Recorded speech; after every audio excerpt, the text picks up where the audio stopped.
Autrefois et maintenant. Dieu a jadis accompli de grandes œuvres en faveur d'Israël, versets 1 à 9. Maintenant ce peuple est la proie de ses ennemis, versets 10 à 17. Ce n'est point à cause de sa désobéissance qu'il souffre à cette heure, c'est au contraire pour sa fidélité à Jéhovah, versets 18 à 23. Aussi se sent-il le droit d'en appeler à Dieu, versets 24 à 27. À quelle époque convient une situation semblable? Les défaites mentionnées versets 10 à 12 ne s'appliquent pas, ainsi qu'on l'a cru, aux guerres des Maccabées, qui furent victorieuses dès le début. Ce qui est dit de la fidélité du peuple ne convient pas non plus à cette époque, signalée par la défection de nombreux Israélites. Il faut remonter jusqu'au temps de David, pour trouver un moment où Israël, exempt dans son ensemble d'idolâtrie, a pourtant été victime de dévastations et de massacres. Tandis que David combattait contre les Syriens et poussait ses expéditions jusqu'à l'Euphrate, les Édomites semblent avoir envahi le Midi de Jude, 2 Samuel 8.13, note. Les massacres qu'ils y commirent ne sont nulle part expressément racontés, mais ils motivèrent sans doute la vengeance terrible que Joab exerça sur eux au retour de la guerre de Syrie, 1 Roi 11.15. Cette supposition est confirmée par le psaume 60, qui se rapproche fort de celui-ci et qui fait spécialement allusion à la conquête d'Édom. Verset 1. Méditation, voir psaume 32.1, note. Verset 2. Verset 2 à 9. Les victoires passées, gagent des victoires à venir. De nos oreilles, il s'agit, non d'un rêve de l'imagination, mais d'un témoignage certain. Verset 4. Ce n'est pas, c'est. Tel est le trait distinctif de l'histoire du peuple de Dieu, l'œuvre humaine s'efface devant celle de Dieu. Ta droite, ton bras, ta face, l'intervention divine, toujours plus manifeste, aboutit à la pleine manifestation de la puissance de Dieu, soit pour détruire, soit pour sauver. Tu les aimais, c'est la raison première et dernière de l'intervention divine. Comparez Romains 9.16. Verset 5. Toi, ô Dieu. Dans ce regard jeté sur le passé, la foi puise la certitude de ce qui doit se produire à l'avenir, si le croyant continue à tout attendre de son Dieu. Ordonne, en vertu de ce que tu es roi. Pas de délivrance, sans un ordre divin. Verset 9. En Dieu nous nous glorifierons. Puisque tout vient de Dieu, toute gloire lui appartient et le croyant n'a pas d'autre sujet de gloire que le fait d'appartenir à un tel Dieu. Psaume 3.4. Verset 10. Verset 10 à 17. La réalité présente.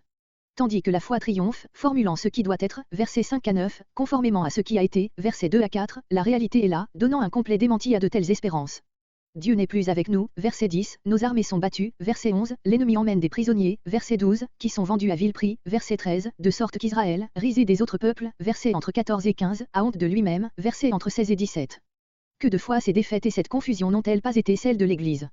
Nos armées. Il s'agit sans doute des troupes levées à la hâte pour combattre les Édomites, l'élite des soldats de David étant encore en Syrie. Verset 12. Comme des brebis à dévorer. Les uns sont massacrés, les autres vendus sur des marchés d'esclaves. Amos 1.11 et Abdia 1.10-14 reprochent à Édom des crimes semblables. Si l'homme est l'instrument de ces mots, il n'en procède pas, moins de Dieu, tu as cessé, tu as livré, etc. Verset 17. L'ennemi et le vindicatif, deux termes déjà réunis psaume 8.3, pour désigner un ennemi irréconciliable, s'il s'agit des hommes, obstinément rebelles, s'il s'agit de Dieu.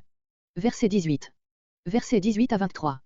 De tels désastres sont d'autant plus inexplicables qu'ils n'ont pas pour cause l'infidélité d'Israël, versets 18 à 22, c'est bien plutôt le fait d'appartenir au vrai Dieu qui excite la jalousie et la haine des ennemis, verset 23. Verset 19. Détourner, ce serait la révolte intérieure, écarter, ce seraient les transgressions dans la vie, voilà ce qui aurait pu attirer justement sur Israël les calamités dont il souffre. Bien que l'homme ne puisse jamais se justifier lui-même, il est des cas où sa conscience ne lui reproche rien de spécialement criminel. Verset 20. Où demeurent les chacals, le désert dans le désert, image de la misère la plus affreuse. Verset 21. Le nom est tout ce que ce nom renferme. Étendu nos mains, dans l'attitude de la prière. Voir psaume 28.2, note. Verset 22. Dieu n'en serait-il pas informé? Le psalmiste, parlant à Dieu, prend Dieu lui-même à témoin de la vérité de ce qu'il dit. Comparez Job 31.4. Verset 23. À cause de toi. Ce verset est cité par saint Paul, comme une description anticipée des persécutions auxquelles est exposé le peuple de la Nouvelle Alliance, Romains 8.36. Et c'est bien ici le trait le plus remarquable du psaume. Il y a eu des moments où Israël a compris qu'il avait à souffrir à cause de son Dieu. Seulement le psalmiste s'en étonne, tandis que saint Paul se réjouit d'entrer par là plus profondément dans la communion des souffrances de Christ, Philippiens 3.10. Verset 24. Verset 24 à 27. Un état de choses aussi anormal ne peut durer. Réveille-toi. Dieu semble dormir, quand il n'agit pas.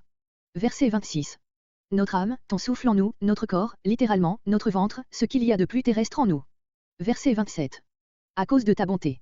Même quand il se sent innocent, Israël n'a aucun droit à faire valoir, la grâce de Dieu reste libre et c'est en vertu de son amour que Dieu agit.